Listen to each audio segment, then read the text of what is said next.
What a day.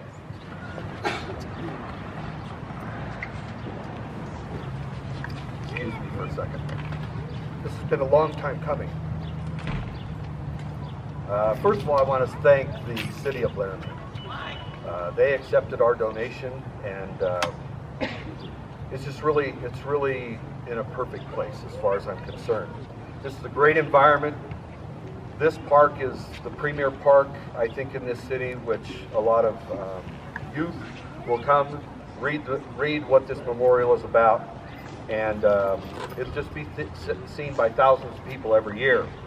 A lot of people don't know about Kenny Sailors and the famous jump shot, and now they will, along with Rudy's contribution. I really want to thank G.E. Johnson, U.S. Engineering, and Domino Construction. I made one phone call to Bailey Miller, and she says, I got this. She says, these guys have done a lot for the university, and they want to do a lot for our community, and they'll get involved. And I got to tell you what, they never batted an eye. I mean, it's actually fun to see how giddy they are when we started to put this statue up. You guys are lifesavers for me and for Rudy. And thank you doesn't say enough to you guys for what you've done for us here in Washington Park. As you may know, sometime in the 1920s, a boy grew up in Hillsdale, Wyoming, went to school in Hillsdale and played basketball. Ironically, he would practice on the farm with his brother. But there was a small problem. Kenny was just 5'10", towering 5'10", but a bit smaller than his brother at 6'5", and all the time he would try to shoot, his brother would block his shots. Kenny told us, it was hard to win with my brother around. He always stuffed the ball right to the ground. But Kenny was a thinker. And as a rancher and a true cowboy, he says you just have to learn how to fix things. So I guess I decided if I jumped up and threw the ball, and God, I could jump really high, I would surprise my brother and get a shot off.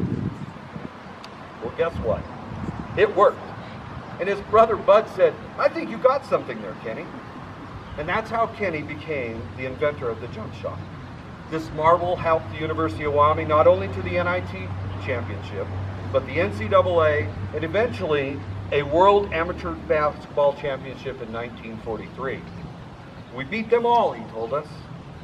Kenny told me in his career that he played 99 collegiate basketball games, and 66 of those basketball games were on the road. He said it was tough to get to Laramie, so we just had to go to them. He said we beat them all, no matter where we played. My favorite story that Kenny shared with me and my uncle when we were visiting him in 2015 at the Hall of Fame, he told us a story that when they went to Madison Square Garden, and he says, do you know that movie Hoosiers, where the producer portrayed the legendary coach Norman Dale taking a tape measure and measuring the court and telling the players in 1954, see this, it's the same court, the same height basket, the same foul line 15 feet away. Kenny told us, realistically, Ev Shelton did that in 1943 in Madison Square Garden when we went there. And Norman must have just copied him. I think that's 1954 version of fake news, don't you?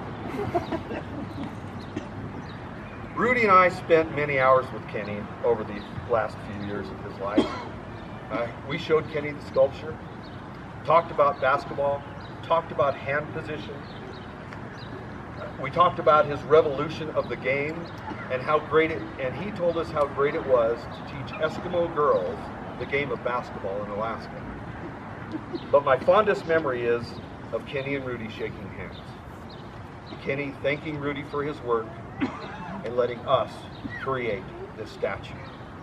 Kenny told us, I think there's better players from the University of Wyoming than me. What about Finnis? What about Flynn?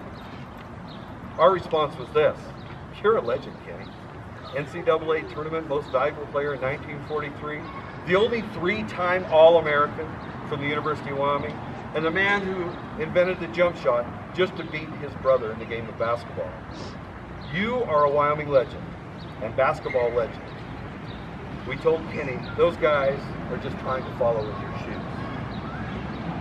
Those days with Kenny and Rudy will be in my memory for the rest of my life. But the true story for me today is not Kenny Sailors. Not for me, not today. Today is to honor a man who's dedicated his career to the youth of Wyoming. Rudy Gunter, as some may know, has ALS. And during this venture, we knew that time could be a factor to get this statue done. Rudy and his family, God bless them. They dug in and made this happen. Even one of Rudy's sons, Blake, took the roof off of his garage so Rudy could put the sculpture together when he was feeling good. Or Spence, oh, Spence, that's right. Thank you, Spence. But Blake, you can take credit too if you want. I offered my shop, but it was easier for Rudy to walk a block or two over to his son's house and do the work when he could. And as you may know, we've had a lot of dilemmas. Some you don't know about the statue falling when we transported it, and Mary and Rudy had to go to Lander and put it back together and make it work. There was also this little heater problem that got a little hot in the garage, and things started to melt a little bit, and thank God for an air conditioner, right guys? And I know that there were times that Rudy didn't want to get out of bed, but this statue meant the world to Rudy. So day after day, he would go to the garage and work. And towards the end, he received a lot of help from Mary Shaw. And I got to tell you, Rudy told me, Mary, that you're a lifesaver. And I agree, and I can't thank you for what you've done. But I want to reflect about my relationship with Rudy. I really had no idea who Rudy Gunter was, except when I was in high school, he was a great basketball coach from our rival, Green River. Yeah, that's right, Green River Wolves. They're green and white, just like CSU. Kind of hard to like. He won several conference championships and produced some amazing talent that went on to play in college and professionally. Larry Chiat told me and Rudy once, I was working for Jerry Pim at Utah as a GA. Pim asked me to Sweetwater County to look at 3 players, Gerald Matson, Bruce Collins, and some guy named Smith from Green River. Said he went back to Jerry and says, nah, don't worry about them, they're nothing. They're nothing, they're what we want. But I did remember that he told me that he remembered Rudy and how well coached his team was. Oh, by the way, I think Pim wanted to fire him after that, after all 3 of these turned out to be 5-star recruits. We'll have to ask Jeremy later if his dad ever told him that story. Rudy quit coaching in late 1970s so he could watch his boys wrestle. Can't play coach basketball and watch my boys wrestle at the same time, because his family means more to him, and I know that they appreciated that. And those are memories that you and your family can never get back. But I want to tell you that Rudy has never limited himself to being an artist or just a basketball coach. Rudy is the founder of the annual Art on the Green in Green River, Wyoming, where artists get 20 pounds of clay and 24 hours to produce a 16-inch sculpture. And then they get judged. And that's pretty awesome if you've ever been there. He's also instrumental in the Rudy Gunter Classic, a Wyoming Amateur Wrestling Association tournament held in Green River. And I'm not too sure how long these have been going on, but I think for over 10 years. And of course, he's instrumental in the Wyoming Senior Olympics Games. Rudy, you're really a gifted and remarkable man, and thank you for what you've done for our state.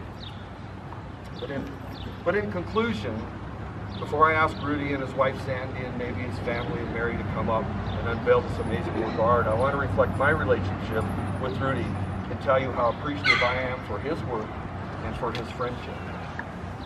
Rudy and I, over the past 5 years or so, have become friends.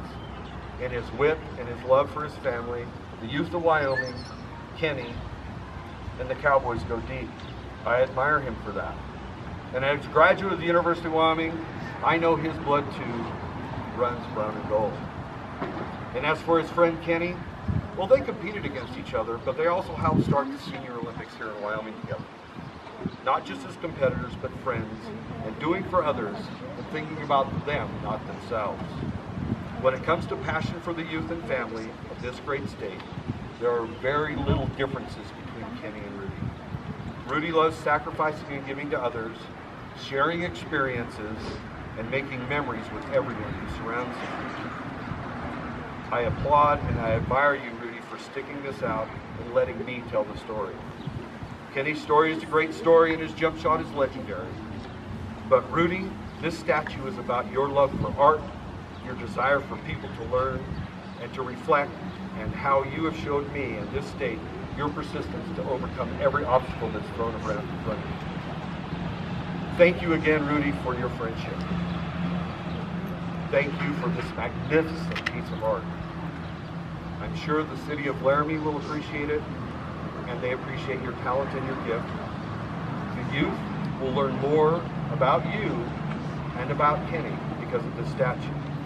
I love you, I cherish your friendship, and thank you again.